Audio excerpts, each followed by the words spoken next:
So I have a few questions, and then we're going to open up to audience questions here. And maybe we'll start with, I had a bunch of questions, but a lot of them have been answered already. So I'll see what we have here.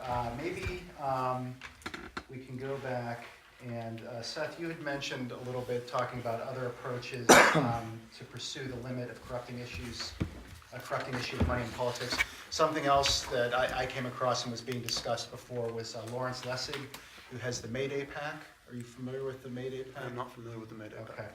Okay. It's a self-terminating super PAC. So the idea is to elect candidates that will pursue campaign finance reform and then prevent super PACs from forming in the future. So, but I was curious if you might have any other ideas on ways to prevent corrupting issues of money in politics. I think, there are a myriad of things you can do with policy. 100% publicly funded congressional and presidential elections would take care of a lot of things, I think. You're running for president, congratulations on the nomination. Here's $5 million, good luck. You can do the same up and down with, races for Congress, races for U.S. Senate, to kind of take away the pressure or the temptation to take money. I think that you also, as was mentioned by Eli, and I think that we're really seeing a lot more these days, is put your faith and lift up candidates who are clearly rejecting corporate money. This is, I've been voting since, I don't want to date myself, so I'm not going to tell you when I first started. Just to say I've been voting for quite a while, and what I can tell you is that, there's a general sense about being upset about money in politics. This is one of the first cycles I can really ever remember where the politics of it has been turned around, right? Candidates who are clearly saying, no, we are not taking corporate PAC money. We are a small donor-driven campaign, are getting traction. So I think that's important. But from a policy perspective, getting money out of the McCain-Feingold, I don't know if you can. To say here, I think that getting back to what I was talking a little bit beforehand, the Constitution provides two ways to amend, right? There is the way that 18-year-olds got the right to vote in this country, right? 2/3 of each chamber said we're going to put this out there. Required number of states approved it. I think honestly you could do the same with corporate personhood. I think that corporate person, we could amend out and just say no, a corporation is in fact not a person, which.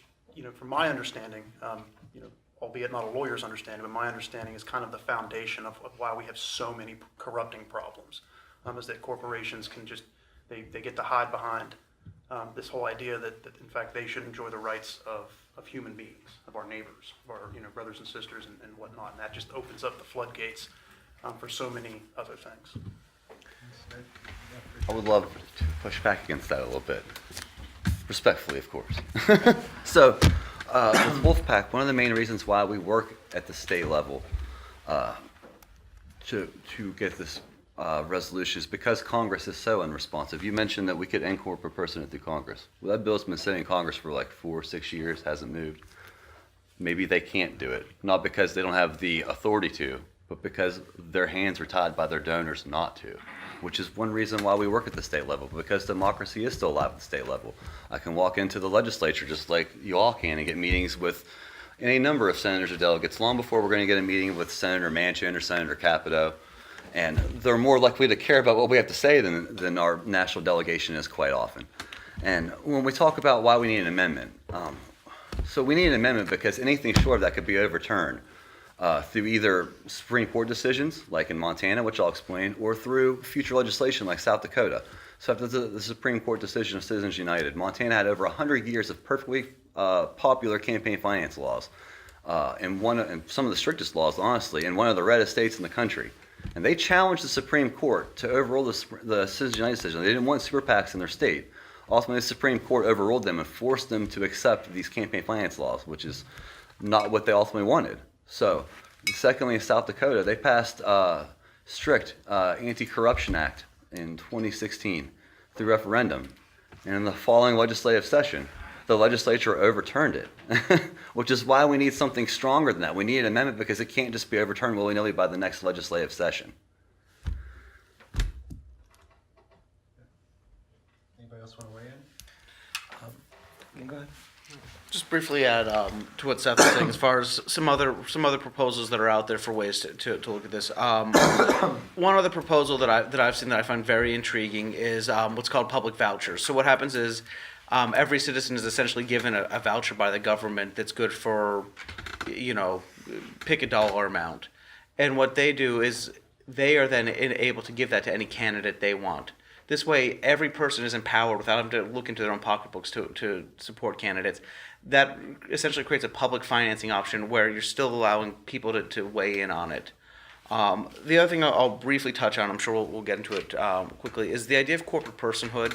I have a lot of problems with it. We saw how dangerous it can be when you look at the Hobby Lobby decision where we decided that corporations can have religion. But the idea of corporate personhood actually goes way before Citizens United. This is a legal concept that dates back to the 19th century. And we have to be really careful when we're talking about that, when we're talking about speech, because even though it seems a little bizarre to say that corporations have the power of speech, what we're saying is that entities can engage in political speech. And again, that may be corporations like Exxon or Amazon that we tend to be a little skeptical about. But it's also corporations like nonprofit corporations like the ACLU. It may also, this sort of thing may also apply to citizen associations and other groups of citizens. So we have to be really careful about that as we look at this. Again, we want to make sure that we are limiting this influence, but again, it's very hard to find a way to actually limit the influence of money because you could essentially have a billionaire who just goes out and buys ads. That's not a corporation, that's not corporate personhood. And it's very hard to say you're not allowed to go out and buy a TV ad because we don't want that speech. That's the concern when you start limiting the speech. It becomes very hard to decide where that line is okay and where that's not okay. So that's what I'd say about this. Okay, I've got three points. The first one, I would love to debate with the ACLU about the issue of corporate personhood because the ACLU is wrong on that issue. As your national legislative director believes that you're wrong, but his hands are tied by the board of the ACLU on that issue. But that's not what we came here to debate. We came here to debate this process. There are many solutions that will be helpful in resolving the issue of the corrupting influence of money in politics. And I think all of us agree that we should be trying quite a few of those solutions. But we came here to debate one of them, not all of the others. So I'd love to talk about all the others, and they are nuanced issues that I'd love to get into with you another time. That's not what we're here for today. Second, you mentioned, Seth mentioned, I believe, vouchers. That's an issue being pushed by John Pudner, who's a conservative politician, with his group, the Take Back Our Republic. And you mentioned Derek Lawrence Lessig with his group, the Mayday PAC. We support both of them in those endeavors, and they also both support us. And they were both at our national convention in August in Utah. And I've got 3 words that I'm hoping that you will see more about at some point, which is John Pudner karaoke. Absolutely legendary. And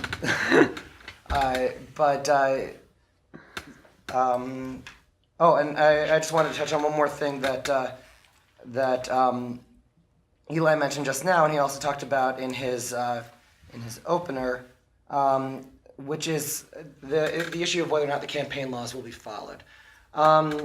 Well, I came across a study early in my time with Wolf-PAC where they talked about whether or not the study was trying to show that that there was no corrupting influence of money in politics. That was the conclusion that the study reached, and that didn't sound right. So I always check my citations. I read the study. And the way they conducted the study was they used as approximation for corruption prosecutions, which means, and what they found was that the number of prosecutions holds steady whether there are more restrictive or less restrictive campaign finance laws. So what they actually found was that campaign finance laws are followed at a similar rate, whether they're more restrictive or less restrictive. The fact that we've legalized corruption just means that there's more corruption, and then there's also about the same number of people who somehow manage to break even those loose laws. Thank you. Thanks. Richard, maybe we'll have you kick this one off here. Sure. A question about the convention is who would foot the cost for the convention? So who's going to pay for it? Would each state pay equally, or would it be based on population? And finally, if the changes proposed are not passed by the states, is the cost worth it? And I can repeat What was the last question? If the changes proposed are not passed by the states, is the cost worth it? I'm sorry, one more time. And I'm trying if we don't get the amendment? Yes. Okay. Yeah. If we don't just think about it. Cost benefit analysis. So who funds the convention? That's not written out in Article 5 of the convention, but likely, Congress or the states would be able to pay their delegates. But where would the convention be? That would be decided by Congress. Who would pay for it? More than likely, because this is such a major deal, writing, the first constitutional convention, there's gonna be so much press and hoopla around it, people are gonna be there. The building and the place is likely going to be donated, because whoever does that is going to reap so much money from having that convention right there that it's going to pay for itself almost, because of, at least for that area. So as far as national convention itself, that's an easy fix. Who pays the delegates? The states and the Congress can argue over that and decide. We don't have I don't have a specific answer for that. And Each state can choose to pay its delegates. I would presume that most states would offer their delegates their legislative per diem, but that's up to the state to decide if they want to do that or keep it unpaid. Many states pay their legislators. There's also a number of states that don't and require it to be strictly volunteer. Congress could certainly offer to pay. They don't have to. It could also be volunteer. And like Richard said, the venue, I'm sure states would be fighting to try to get a venue donated free for the tourist value later. And as far as would the convention be worth it if we don't get it would be worth it to try, as opposed to sitting on our hands and doing absolutely nothing and waiting for a change to come from nowhere. So yeah, absolutely, it would be worth it to put in all that effort to try to get the change that we want. If we come up short, we come up short, but that's way better than, I'm more afraid of what happens if we do nothing than I am if we try for this convention and we ultimately don't get the amendment that we want and we have to vote it down or something. I'm much more afraid of what happens if we do nothing. So I'll weigh in here. I'll start by saying that the actual cost of running a convention, even if the federal government were to pay each delegate a substantial sum of money so that there wasn't any risk that they would be bought off, is so insignificant in terms of the federal budget that I don't think that cost-benefit analysis really merits if there were to be good policy came out of it. If there was to be good policy that came out of it. But I think the underlying premise of this question is really highlights the danger of even trying to call an Article 5 Convention of the States, which is, frankly, we don't have an answer to something as basic as that. Where would it be held? Who gets to go? Who pays? None of these things are actually resolved. All the things that we either have to wait on Congress, who, and again, we're saying we need to do this because we don't trust Congress, but Congress would be the ones in charge of setting these rules, or we're relying on the courts to determine that Congress's rules are applicable or that the rules set by states are applicable and appropriate. The reality is, again, there are so many uncertainties in this process. This is not a well spelled out process. The risk of corruption, the risk of creep, the risk of runaway is so high that the likelihood of it actually running the way we want to is so low. The risk to our basic fundamental constitutional rights is not worth doing. So that's the cost-benefit analysis I look at, not the actual dollars and cents, because again, when you look at the federal budget, the cost of putting something like this on isn't that high. It's everything else. It's all those unsettled questions. Those are the same questions that James Madison posed right before he and the other founding fathers voted in favor of having the convention in the Constitution because it's such an important issue. These are minor logistical questions. They should not prevent us from having this important tool to fight the corruption in Congress and to fight a runaway Congress. The questions that people usually ask are things like, who would pay for the convention? Where would it be held? What are the rules? We have rules. We've had, like I said, we've had hundreds of state conventions. Now, they're instructive for some reasons. They're not instructive for others. One area where they are very instructive is how you actually run a convention. They've all managed to figure out their rules. The rules for all 99 legislative bodies of the states in our country, plus to the federal level, those rules are not written out in the constitutions. They've all managed to figure it out. It hasn't been a problem. I would just want to echo, it's not spelled out in the Constitution who would pay or how it would get paid for if we indeed pursued an Article 5. Ground rules for the actual convention itself are also not spelled out in the Constitution.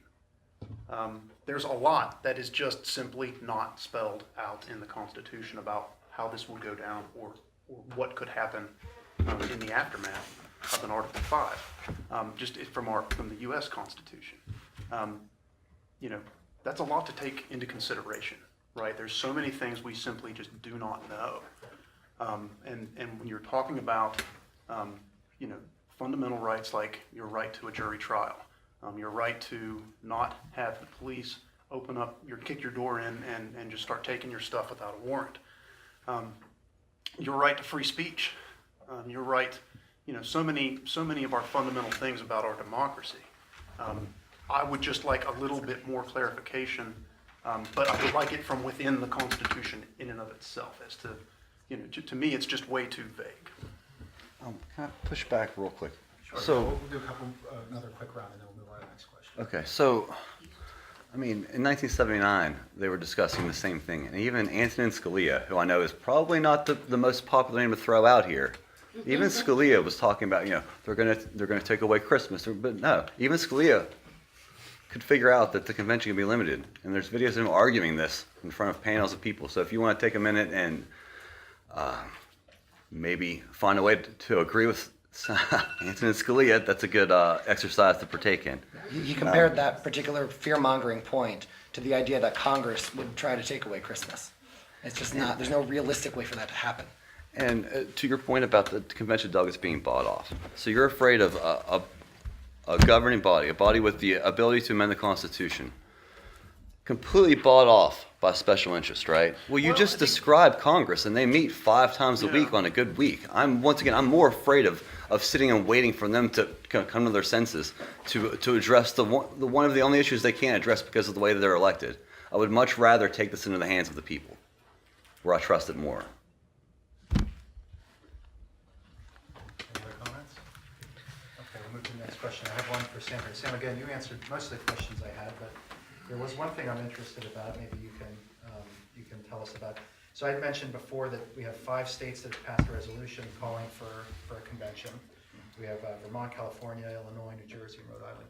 I'm curious about where West Virginia falls in that series, or at least what state you might think would be next to pass such a resolution. Richard's actually a better person to answer that question than I am. Okay. Where West Virginia falls into that, hopefully in 2019. And where the other But- states will. So we're working in all 50 states right now. We've had live resolutions in more than half of the states for the last couple of years. We keep running up against groups like Common Cause fighting us, sending lobbyists in and shooting us down in state after state. We could have had, let's name some of the states: New Mexico, Colorado, Hawaii, Nevada, Massachusetts. Maryland. That would be twice, that would double the amount of states we have right now, but those were paid Common Cause lobbyists that came in to fight us in all of those specific instances. So, where does West Virginia fall into this? I guess we'll see next year. Hopefully it'll be state 6 or 7. But if I have anything to say about it, hopefully. But where do we fall in the greater picture of this? Hopefully we fall somewhere in those 34 states that we need. I would love to see West Virginia be a leader on this instead of bring up the rear for a change on an important issue. I just want to follow up to that. Richard mentioned that Common Cause has fought against this, and I think that highlights an important point here. Common Cause is not the only group that's done this, nor is the ACLU. In fact, Common Cause put out a letter, a sign-on letter with over 200 organizations, federal, state, and local organizations that decided, based on their independent analysis, that the Article 5 convention was too dangerous to go about doing. And I just want to list off a few of these organizations. So the Alliance for Justice, the Brennan Center, the Center for American Progress, the Center for Media and Democracy, Daily Kos, Earth Justice, the Economic Policy Institute, Greenpeace, the League of Women Voters, National Association of Social Workers, La Raza, the National Education Association, the Fair Housing Alliance, the Women's Law Center, the People for the American Way, the SEIU, the Sierra Club, and the Vote Vets, just a few. These are all, again, organizations that looked at this and decided it was too dangerous in their independent judgment. That should give you some indication that people look at this as a dangerous process and something not that special interests lobbying against, but that people who are concerned about the Constitution, who may have strong opposition to Citizens United, who may really want to get money out of politics, who care about things like the environment where big money is a major issue, still think this is not the proper way to go about addressing this particular problem. Yeah, it was not in their independent judgment. We've talked to local affiliates with many of those organizations. Many of the local groups listen to the arguments and actually weigh both sides, do the research, and say, we support you. They go back to their national organizations where their leaders are talking in rooms in Washington with primarily Common Cause, I have to say, is the group that we've been fighting. Pretty much the vast majority of our fights have been with Common Cause, unfortunately. And then the national comes back to the state groups and says, you can't support this. And the state groups come back and say, national's wrong, but our hands are tied. And you know, it's hard to say exactly how much judgment a lot of these groups are using. Some of the groups, like the Sierra Club, have disclose all their donors. We know who their funders are. They are also this is not their issue that they work on. This is not an area they know. So they're relying on organizations like Common Cause, showing them the legal research, which consists of op-eds and opinions by scholars who are scholars on other issues, but not on Article 5. So there may be scholars on, there was one scholar who was a scholar on the constitutional right to lie, which was funny, but it's a perfectly legitimate issue to be an expert on, and I would not presume to tell her about the Stolen Valor case. But she was not an expert on Article 5, and she was one of their so-called experts they were touting out on this issue. So when these groups like the Sierra Club, who are not experts on this kind of thing, see people who are holding themselves out as experts, it's not surprising that they're gonna come back. Now, I know Common Cause, on the other hand, is aware that a lot of the statements that they're putting out are false. And I know that because I've had conversations with them, I've shown them this stuff, and I've absolutely very clearly refuted things that they've said in ways that are unquestionable, and they continue using the same things and saying other things that are demonstrably untrue. Is that possibly because Common Cause, the group that champions disclosure, according to them more than anyone else, doesn't disclose their donors? And that might be why. I don't know. I've been trying to find out who their donors are since November. I went to Common Cause, asked them. They told me they'd let me know soon. That was like I said, last November. It's been nearly a year. So maybe, I don't know that's why. Can I add one quick point to that? We also have a unity letter that's been recently started from Wolf-PAC that's got groups like Represent Us, American Promise, Take Back Our Republic, Stamp Stampede, groups that are actually working on getting money out of politics, that have decided that, hey, this is a proper avenue, and we want to support all of the tools of democracy available and support all of the paths to change that we can. We agree with Wolf-PAC, and we're willing to sign their unity letter. And once again, these aren't random union from some state. These are groups that are embedded and entrenched in this fight just like we are. Okay, I want to have one more. I have one more question, and then we're going to open it up to audience questions. And Eli, this is for you. So I think this ties into a little bit what you were talking about before. You can correct me if I'm wrong. I was reading some discussion online, and something that came up is that most people trying to reverse Citizens United propose actual amendments. A potential side effect of that particular language used in any of these petitions could be to block newspapers or television stations from talking about politicians, as media is often published by corporations. To get around this, many of these proposals specifically exempt the media. Now, I don't know if there are backdoors, if one has to worry about dark money coming into media more so than it is already, perhaps, but maybe you can address that. Well, sure, and I think that speaks really to the uncertainty about an amendment, particularly about money in politics. So again, if you do have an amendment that says corporations cannot spend money in some way to influence elections, well, you're going to have issues about whether media is influencing elections. You're also going to have questions about what constitutes influencing elections. What constitutes giving money? What sort of independent expenditures are or are not allowed? What sort of media is and is not allowed? That becomes really parsing the First Amendment, which we should be taking as very broad, particularly when it comes to political speech. If in no other realm than in political speech should we be allowing as much conversation, as much dialogue. That's the fundamental promise of America, that people are allowed to expound their political opinions, whatever they may be. So we have to be incredibly careful when we talk about that. So we not only have to worry about potentially accidentally limiting media, but intentionally doing it. I think this is, again, that risk of not a runaway convention where you start out with a convention about money in politics and you wind up taking away the Second Amendment, which would be sort of the traditional runaway convention, but convention creep. And so again, this is something that if you're a watcher of the legislature, you see this happen where you have questions of germaneness all the time. People try to slip in, and this is particularly in West Virginia, in the federal, there aren't rules about germaneness, but in West Virginia at least, new legislation or amendments to legislation has to be germane to the original legislation, has to be related to the original legislation. So you put out a call that says, we want something that takes the influence of money out of politics. Well, you're automatically going to start talking about speech and where the limits of speech are. For example, and this is an extreme example, I'm not saying this particular thing would happen, but for argument's sake, Donald Trump starts weighing in and saying, well, the problem is the fake news, fake media. And they've got so much money, they're just trying to make money, so all media has to be nonprofit from now on. And somehow that gets slid in. Is that germane? Is that not germane? Who's going to decide that, ultimately? So this is where you wind up, not the runaway convention, but the convention that creeps outside the original intent, contends that it's still germane to the issue, to that call. And that's where we really risk some of these things. And we're talking about money in politics, we're talking about speech, we're talking about one of those fundamental things. We should be so incredibly guarded about that happening. So that would be my answer to that. Thank you. And so maybe some quick comments to follow up? Yeah, I mean, I talked about that in my presentation. There's multiple layers of protection against that sort of thing. Can the delegates exceed their authority even within an honest opinion? They can, and then there's many ways to rein that back in. There's the states have direct control over the delegates. They can tell them that is not proper. They can recall their delegates, send somebody new.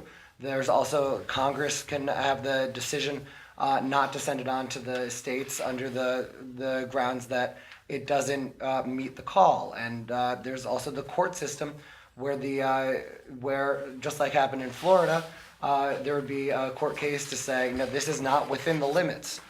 Or if Congress is refusing to send something on that is within the limits, there would be a court case to mandate that the states have the right to ratify this thing that was passed by the convention. We have mechanisms to control this, and ultimately we have the final bar, which is the incredibly high bar of 38 states to ratify. Like I pointed out, if 13 individual state legislatures, either the House or the Senate in individual states, just decide not to take it up, we don't get the amendment. It's a really high bar, and amending the Constitution should be hard. It is hard.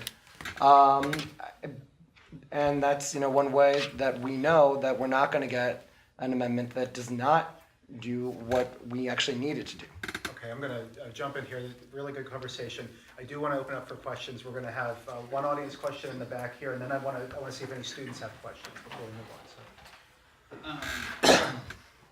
So by the nature of Wolf-PAC existing, their idea is already up for critique, and that's a lot why we're here.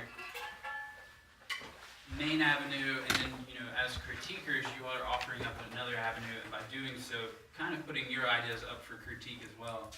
So, do you see kind of the flaw in using the idea of, well, Senator, why won't you sign on to this? When there are so many political offices that are not of that caliber. So using the Bernie Sanders example, well, if I'm running for state house in West Virginia, I can assure you that I don't have the follow of the tens of millions of people of Bernie Sanders.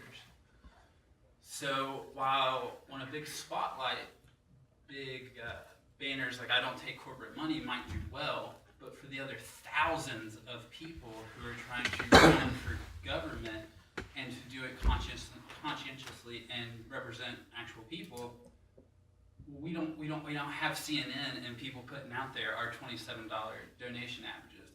So you see a pretty epic flaw in that vagueness. And what I'm trying to get to is, in one route we have an actual structured possibility. And it doesn't mean just because it's structured that it's right, but it would be really great if some of the pushback was a little bit more structured too. Because just to say no is not as good as like, well, you know, here's an alternative that actually has continuity to it. And there just seemed to be a lot of vagueness to the responses. And just shooting down out of the lack of effort, it seems like. And so I guess that's my other question to you, is do you fear that really what you're adding up to is just a whole lot of lack of effort? You know, you're saying it's the land of opinions, but then we're going to block some of the most useful avenues to illustrate such largely shared public opinion as getting money out of politics. So who would like to start? Unless you want to jump in. I'll jump in.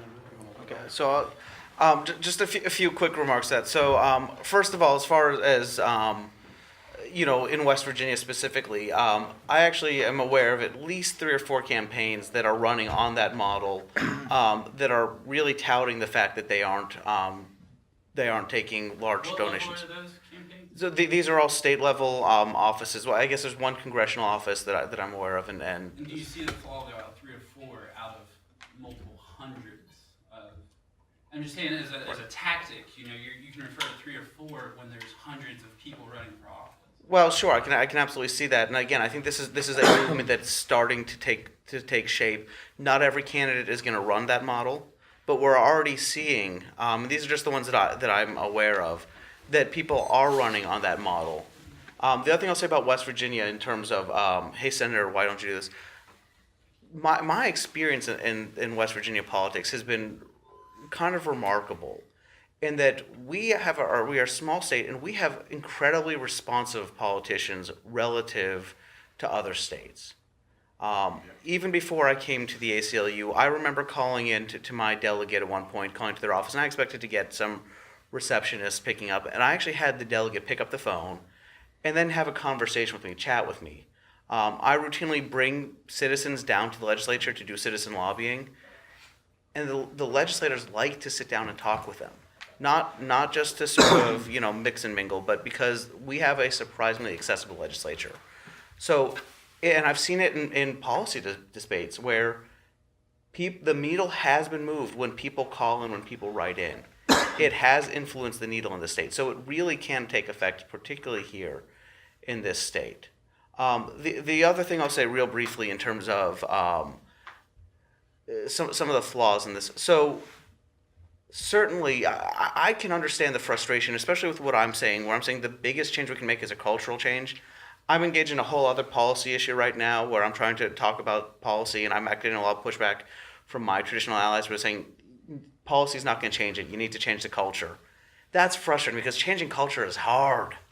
That's not easy to do. So I get that frustration. But the reality is, particularly for something like this, until we start getting people engaged in politics, paying attention to politics, becoming more civically engaged, the special interests that are engaged, that are locked in, they're going to win, whether they've got money in politics or whether we take every dollar out of it.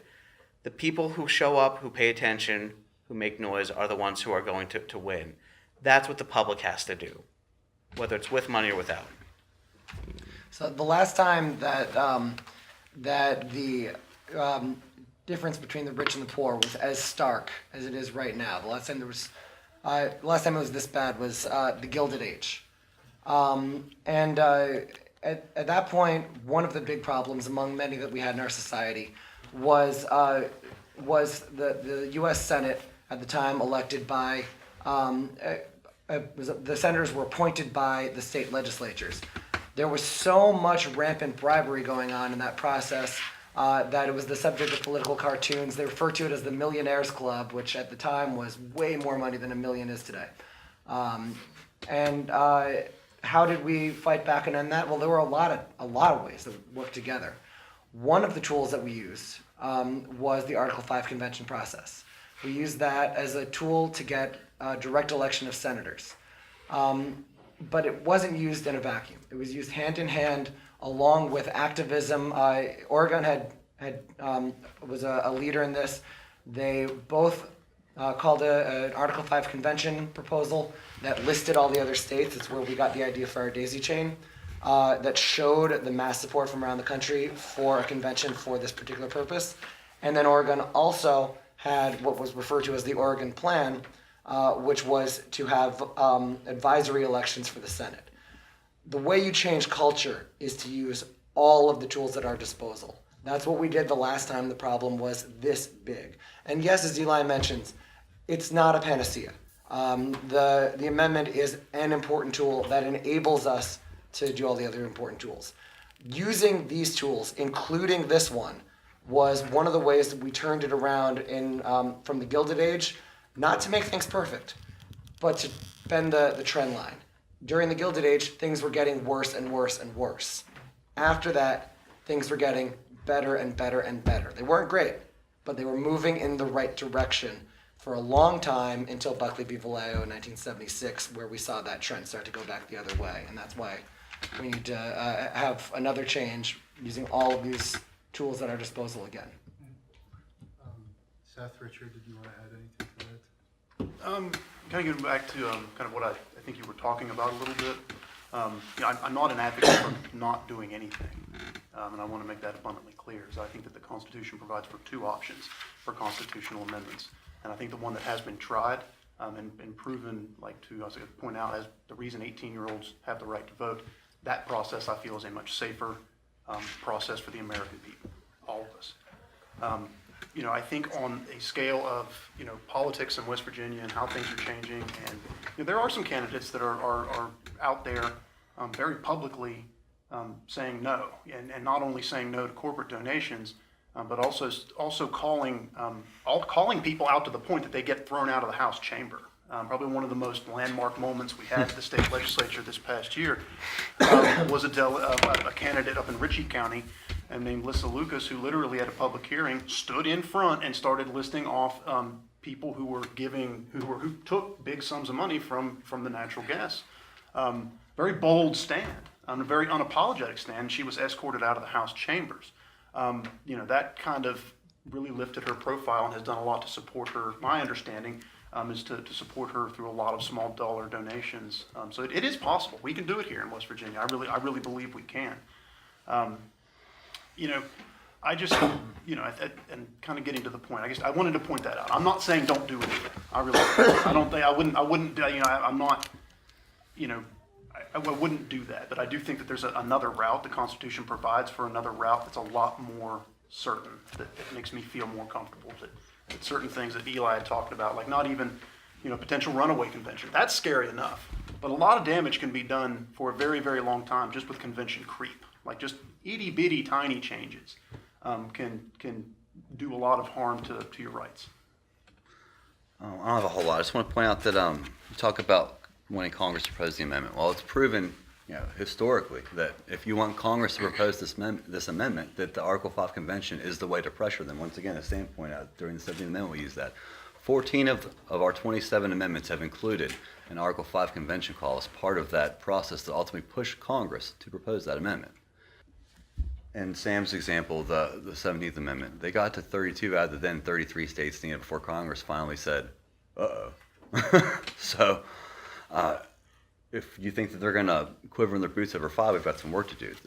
This is the way to pressure Congress. This is the way to affect change. Okay, I'd like to, do any students have any questions? Come on. Don't say none? Come on, man. Yes. A lot of you talked about having a fear of this runaway convention. Do you guys think that this will be limited by the safety net of government that Mr. Fieldman mentioned? And how can and how has prevention of this runaway convention or the conventional creep, as Mr. Baumwell called it, be enforced in government? you want to start out, It sounded like a question. Okay, well, sure. So,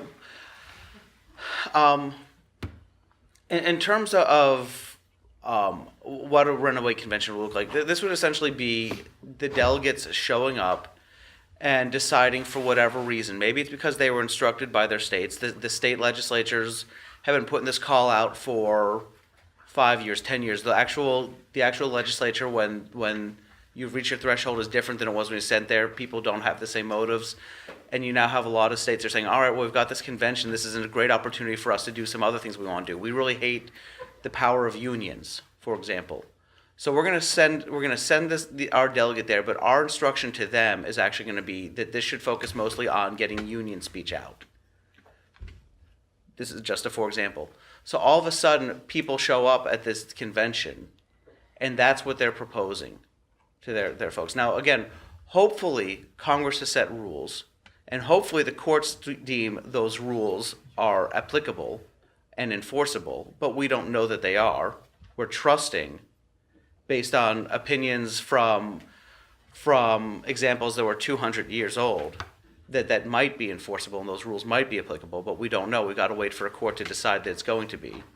And then if that's the case, we've got to hope that states won't ratify it. But again, these same states that decided that they're going to instruct these delegates to go in and do this may also be under the influence of big money to go ahead and ratify something like this. So that's the concern of a runaway convention. Again, we hope that there are safeguards, we hope that there are checks, but because it's never been tested, we're relying on court cases. And ultimately, every court case comes down to one court, one decision, and we really have to be careful that court is going to rule the way we want, because if it doesn't, then the floodgates are open, Pandora's box is open, and it's all out on the table. And again, when we're talking about amending the U.S. Constitution, which could be speech, maybe it's something that we like. Maybe it's we're going to limit hate speech. Hate speech is no longer going to be protected in the Constitution. Maybe it's gun rights. Maybe we're going to take away the Second Amendment. Maybe it's the power of unions, the right to organize. We just don't know what could be there if those floodgates are open, if one court comes down with a decision we don't like. And that's why we've got to be so careful. And again, saying that those states are gonna not ratify, the entire way that Article 5 pushes have worked, whether it's this, whether it's the balanced budget, is you get a group to go into that state and push and lobby and push and lobby and push and lobby. And if you happen to have the wrong legislature in when that amendment comes out, or you work after the fact to get the right legislature in to ratify, whether it's the 7-year threshold that we have now for ratification, or whether we decide that there's going to be no threshold and that amendment can sit out there for 50 years or 100 years before it gets ratified. That's the risk, that's the concern. Response? Yeah, I've got more things to say in response than I will be able to. Let me just point out you refer to a litany that we hear all the time. Maybe this will happen, maybe that. Maybe this will get proposed, maybe that'll get proposed. Like Scalia said, maybe they'll ban Christmas. Maybe they'll decide the sky is green. These are not things where you're going to get ratification from 38 states. There are also an enormous number of protections in this, and these are not 200-year-old rules. We have state conventions all the time throughout the country. We know the rules. We have state legislatures that meet all the time where there are no rules about how the state legislature is supposed to operate until the state legislature meets and adopts the rules. That's the way it works in West Virginia. That's the way it works in every state around the country. The state constitution does not have the rules written in it. The state meets. They have the Robert's Rules of Order or Mason's Manual. It explains how rules get adopted. And the first thing they do is adopt a pretty standard set of rules, and pretty much all of them work pretty much the same way. This is something that has not historically been difficult to do. And you talk about what happens if states instruct their delegates to do something they're not supposed to do. Well, we saw, for example, and there's many responses to this, but one that Richard and I talked about just earlier today is the Annapolis Convention. New Jersey sent their delegates with much broader authority than the convention was given. They didn't discuss what New Jersey could do. Instead, they just said, we need new instructions. We need new instructions from the states, and we need new instructions from Congress. Congress then debated the question of whether or not they should act on the proposal that was made in Annapolis to hold a new convention with this broader set of rules.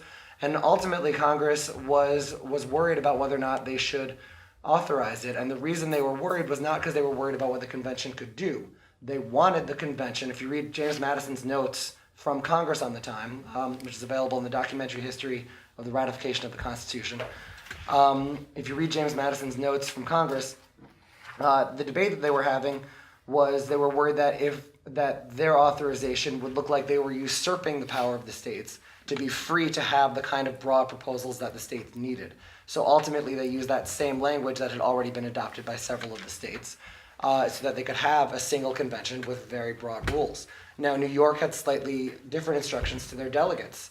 And what happened with the New York delegates? Well, it was questionable whether or not the rules that New York put on their delegates fit within the meaning of the convention. Alexander Hamilton thought that they did fit. He thought that that was allowed. Yates and Lansing believed that the authorization that they had from New York did not allow them to do what this convention was sent there to do, and so they ultimately went home. New York State had the opportunity to send new delegates. They had the opportunity to recall Alexander Hamilton. They chose to let Alexander Hamilton stay there in an informal way. They did not authorize Alexander Hamilton to vote individually. You had to have two voters, you had to have two representatives from New York in order to cast a vote. Since there was only one, he couldn't vote, and he didn't. New York had no vote once the other two left. So we've seen this control over the delegates play out, even in those kinds of circumstances. Thank you. So we are running a little short on time. Seth, would you like to make some comments on that, or? Yeah, I mean, just, again, back to the lack of clear-cut language in the Constitution, right? There's nothing in the United States Constitution establishing ground rules for an Article 5 convention, right? That should be very, very concerning. As of the other route of amending the Constitution, it is pretty clear what the rules are. They have to start with Congress and then they work their way back to the states. Another concern is, and I've heard this about the safety net issue, and the idea of the Florida courts. What I would point out is that, from where I'm sitting, what I look at in the United States Constitution, federal law, right? What dictates our lives at the federal level? I don't see any real clear authority for the courts to intervene in case something goes wrong, right? And so one of the big concerns I would have is, what is the authority above a constitutional convention? And in our Constitution, I don't see any, right? And if something were to go wrong, or if perhaps things went exactly as planned, let's just throw this scenario out at you, right? Perhaps things go exactly as planned, and the 34 state threshold is hit, if not on this issue, but another Article 5. We'll say any Article 5. Let's just say, and then the states start the process of picking delegates, and a billionaire with a political agenda hires 400 or 500 lobbyists to go to every single state capital where they're doing this to directly influence the rules as to how the convention will engage, and to directly have that kind of politicized nature. This is something that I think is a very palpable concern, right? So just, back to some issues of things that are just there's so much that isn't clear to me, that it just isn't worth the risk. And I think that, in any potential Article 5 could end up becoming a very, very highly politicized, event with some serious potential consequences. Okay, so, we have more questions. We're running a really short time, so we'll take one more. It's got to be we got to have quick answers, and then we need to do closing statements. So essentially what I'm hearing from Eli and Seth is that, Seth, you're talking about basically hitting the red button, right? There's you only want to hit the red button when you absolutely need to. So if our representatives aren't passing legislation that the American people want, we're basically at risk at losing our democracy and losing our representation. If that's not cause to hit the red button, is there any scenario that you or Eli could see where you would say it is absolutely dire straits, we should use an Article 5 because we have to hit that button? I am fundamentally opposed to the idea of an Article 5 convention. I don't know of a scenario where I think the risk is worth it. That's just plain. Just put it out there for you. I'm going to echo that. I'm going to say never say never. we are probably facing as close a time right now, both in terms of the influence of money, but also in terms of overreach of executive power, threats in certain areas where we'd be concerned. And even now, I would say we are not at that point.